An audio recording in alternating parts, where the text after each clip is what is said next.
అనుకున్నదేమో ఒకటి అయిందేమో ఇంకొకటి అన్నమాట. అంటే నెల్లూరుకి వెళ్ళాము. నెల్లూరుకి వెళ్ళి అమ్మ కోసమని కూరగాయలు తెచ్చాము, నేను అక్క వెళ్ళామన్నమాట.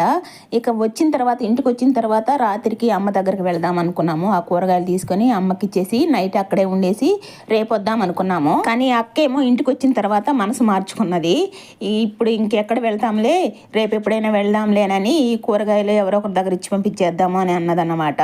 నేను పాప దగ్గరికి వెళ్ళి చూసేసి రేపు ఊరు వెళ్తాను అన్నది. అందుకే ఇంకా ఆమె వెళ్తుందని ఇక్కడ టీ పెట్టేస్తున్నానండి. టైం ఇప్పుడు 3:30 అలా అవుతుందన్నమాట. బీభత్సమైన ఎండ, ఆ ఎండకి టీ పెట్టేస్తున్నా. అక్కేమో 4 గంటలకు బయలుదేరుతాను, 5 గంటలకు బస్సు కదా, బజార్కి వెళ్ళి ఏదో ఒకటి తీసుకొని బయలుదేరుతాను అన్నది. అందుకే 4 గంటలకి టీ, అదే 3:30కి టీ పెట్టేసి ఇక తాగేసి అక్క అయితే వెళ్ళిపోయిందండి. ఇక కూరగాయలు తీసుకొచ్చాం కదా, ఇదిగోండి కొన్ని మంచిగా ఉన్నట్టు అమ్మకి ఏరి పంపించాము. ఇలా పండుకున్నట్టు నేను తీసుకున్నా. కొన్ని ఇలాంటివి ఇస్తే అమ్మ పడేస్తుంది అన్నమాట.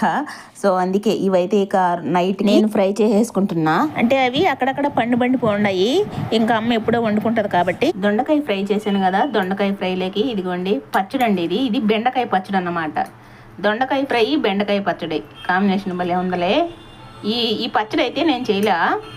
సో మా అలక్స్కి మధ్యాహ్నం క్యారేజ్ వేరే వాళ్ళు తెచ్చిస్తే వాళ్ళ క్యారేజ్లో ఈ పచ్చడి తెచ్చిచ్చారన్నమాట. అది దీనిలోకి దొండకాయ ఫ్రై అన్నమాట.